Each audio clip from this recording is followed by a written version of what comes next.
बेटा मैं बहुत जल्दी से आपको बताते, मुझे अभी तक याद है 1950s में माय फादर जो इंजीनियर थे ये बना रहे थे भाखड़ा नंगल डैम। तो मुझसे पूछता था कि इक्विपमेंट सारा अमेरिका से आया था, हमारे पास तजुर्बा नहीं था। हाँ। उसके बाद सोवियत संघ से आने लगा, तो मैं उनसे पूछा था अंतर क्या है। बोला अमेरिकन इक्विपमेंट बड़ा अट्रैक्टिव होता था, बटन शटन बहुत होते, लाइटें। सोवियत संघ से जो आता था बहुत सॉलिड होता था। और मैंने कहा जो लोग आते थे क्या अंतर था, कहता अच्छे थे। अमरीकी कहता था भाई कुछ खराब हो जाए तो मुझे फोन करना, मैं आके ठीक कर दूंगा। रूसी कहता था चल अपना बनियान पहन ले, निक्कर पहन ले, अंदर घुस के मशीन में मैं बताता हूं किसको कैसे ठीक करते। ये फर्क था, ये people to people contact. Then I asked him, I said who do you prefer? He said, of course, the Russians. अब इससे ज्यादा मैं आपको क्या कह सकता हूं। They were true friends. International relations में आधार किसी भी दोस्ती का होता है भरोसा, ट्रस्ट।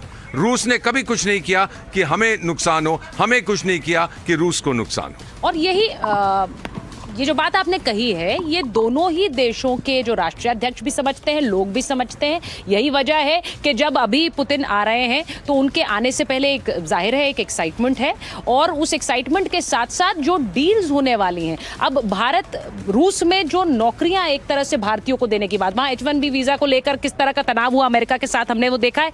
लेकिन यहाँ रूस क्या कर रहा है, रूस भारतीयों को जो अपने यहाँ रोजगार देने के अवसर बढ़ा रहा है। तो वहां अगर टैरिफ लग रहा है तो यहाँ पर ट्रेड बढ़ रहा है, वो अगर वीजास कम कर रहे हैं तो ये यहाँ नौकरियां दे रहे हैं। तो ये वाला जो रिश्ता है ये इंपॉर्टेंट है कॉमोडोर। कुछ बात है कि हस्ती मिटती नहीं हमारी, सदियों रहा है दुश्मन दौरे जमा हमारा। अमेरिका कितना भी प्रेशर बना ले, 25 पे 25% टैरिफ लगा ले, और जो एडिशनल टैरिफ उन्होंने 25% लगाया ऑयल की वजह से, या फिर कितने ही H1B वीजा के ऊपर रिस्ट्रिक्शंस लगा ले, स्पाउस को भी वीजा ना दे, लेकिन भारत के पास अब अपॉर्चुनिटीज ओपन होती जा रही हैं। रशिया के साथ हमारा लेबर का भी एक कॉन्ट्रैक्ट की बात चल रही है, जहां पे इंडियन लेबर एग्रीमेंट, उसको जरा चलाइए स्क्रीन पर। जब एयर कॉमोडोर बोल रहे हैं labour mobility agreement, H1B visa नियम सख्त करने वाले यूएस को एक तरह से जवाब है। मैं इसी का जिक्र कर रही थी।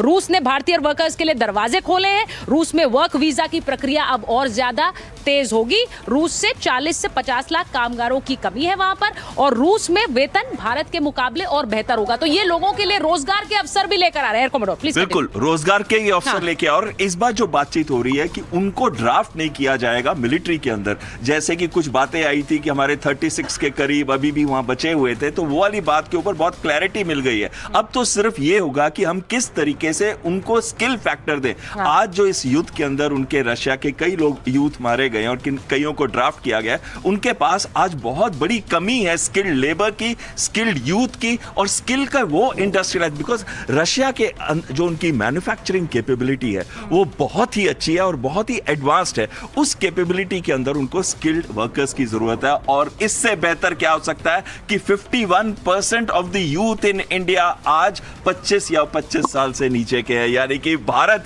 दुनिया का लेबर मार्केट से की जगह मैं कहूंगा स्किल मार्केट बन सकता है, और स्किल्ड यूथ को वहां दे सकता है। और इससे ना केवल हमारे देश में बहुत बड़ा फॉरेन एक्सचेंज आएगा, लेकिन जो ट्रेड डेफिसिट बहुत बड़ा है हमारा इस समय रशिया के साथ $59 बिलियन का, उसमें भी कमी आएगी। और साथ में हमें अमेरिका की तरफ देखने की जरूरत नहीं पड़ेगी। ये बड़ी जरूरत, ये इंपॉर्टेंट पॉइंट है। मैंने जैसा कहा कि अमेरिका अगर एक तरह से अपना हंटर चलाने की कोशिश करता है तो दूसरा हाथ आकर हंटर पकड़ लेता है। अब रूस के आगे भारत पकड़ रहा है, भारत के आगे रूस पकड़ रहा है। तो ये बड़ा अच्छा। मुझे बताया जा रहा है वेरोनिका ने शायद अब वो हमारी दरखास्त मान ली है। वेरोनिका कह रही हैं कि अब सब इतनी बातें कर रहे हैं तो मैं भी कुछ गा कर बताना चाहती हूँ। वेरोनिका, मेरा जूता है जापानी, ये पतलून इंग्लिस्तानी, सर पे लाल तो रूसी, दिल पे दिल है हिंदुस्तानी। Very sweet. बहुत बहुत शुक्रिया कि आपने आखिरकार माइक ऑन है, मैं अपना माइक ऑन कर दिया और गाना गा दिया। तो बहुत धन्यवाद, क्योंकि ये this is I think the most popular song in Russia.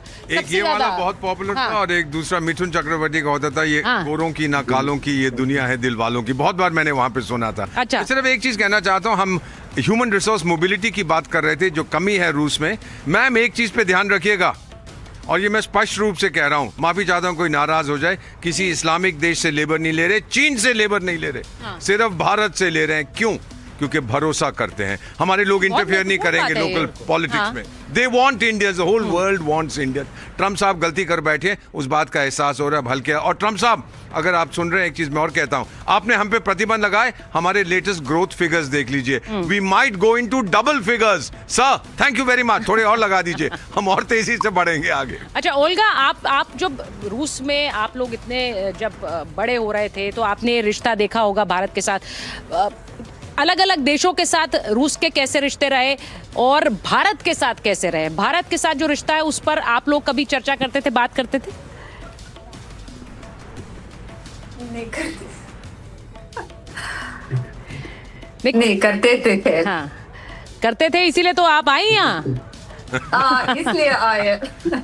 आपको भरोसा था, मैं बार बार कह रही हूँ, आप सबसे बड़ा एग्जाम्पल हैं, क्योंकि वो भरोसे का उदाहरण है। क्योंकि जब भरोसा करते हैं तभी अपनी एक तरह से सब कुछ छोड़कर किसी देश में आकर बसना आसान नहीं होता है। पति इंडियन है। हाँ, और ये यहाँ पर अब बहुत समय से रह रही है। भरोसा करते इसलिए इधर आए, इसलिए। हाँ, और ये डॉक्टर हैं, ये डॉक्टर हैं, यहाँ पर काम कर रही हैं।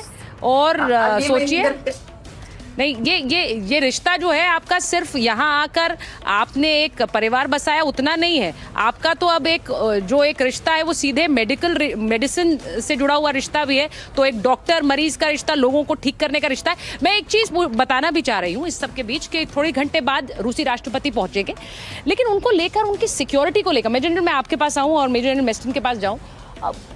राष्ट्रपति पुतिन के लिए कहा जाता है उनके बहुत सारे बॉडी डबल्स हैं, वो एक चलते हैं लेकिन उनके बॉडी डबल्स हमेशा तैयार रहते हैं। और ये कहा जाता है बिल्कुल उनकी ही कद काठी के होते हैं। और कई बार तो ये भी कहा गया कि प्लास्टिक सर्जरी के जरिए उनको बिल्कुल पुतिन की तरह बनाया गया। अब ये सब देखिए, ये ऐसी कहानियां हैं जो राष्ट्रपति पुतिन के बारे में चलती हैं। अब हमें नहीं पता, ओल्गा और वेरोनिका बेहतर बताएंगी, लेकिन ये इनको लेकर मतलब वाकई सच्चाई है वो बॉडी डबल्स के, क्योंकि एक थ्रेट परसेप्शन बहुत ज्यादा है राष्ट्रपति को। ये हम इसके बारे में कुछ नहीं कह सकते। हाँ। मगर एक चीज कह सकते हैं कि जब वो भारत में आ रहे हैं तो उनको सबको यकीन है, रूस को भी और पुतिन को भी, हाँ। कि इससे ज्यादा सिक्योर्ड नहीं हो सकते। जैसे वो रूस में है ऐसे ही भारत में सिक्योर्ड है। हाँ। सेफ्टी भारत की बहुत ही काबिल, हमारे मल्टी लेयर रिंग लगेंगे और हम एक प्रकार से फॉरेन डिग्नेटरी को जिस प्रकार की सुरक्षा सहायता देते हैं, ये काबिल तारीफ है। जो मैं एक चीज़, बड़ी इंपॉर्टेंट चीज़ बताऊंगा रूस के बीच में और भारत में,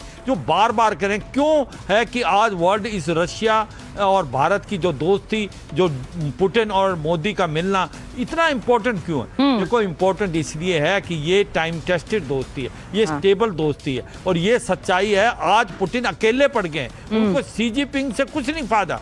जब वो भारत के मोदी से मिलते हैं तो एक आवाज आती है पूरे वर्ल्ड में कि पुतिन अकेले नहीं है, आइसोलेटेड नहीं है। तो ये जो दोस्ती है इसका बहुत बड़ा महत्व है और ये किसी के अगेंस्ट नहीं है, ये पीपल टू पीपल है। कहीं कह रहे हैं nuclear energy, cyber space, defence और आपका ट्रेड, और उसके बाद आपके स्किल्ड लेबर 10 लाख लोग आपके जाएंगे वहां पर। और ये 10 लाख तो शुरुआत है, क्योंकि वो तो बहुत ज्यादा उनके एक प्रकार नहीं, और ये एक दोस्ती ऐसी भी है जो एक तरह से डबल स्टैंडर्ड्स रिफ्लेक्ट नहीं करती है मेजर जनरल, क्योंकि हमने देखा है कि कुछ भी करे अमेरिका लेकिन बुचर पुतिन हो जाते हैं। और ये हमने देखा है हमेशा से, यूक्रेन के संदर्भ में उनको कातिल भी कह दिया, उन्हें बुचर भी कह दिया। और नाटो देशों पर के नजरिए से भी जो अलग अलग देश हैं वो पुतिन पर इस तरह की कमेंट्री करते रहे हैं।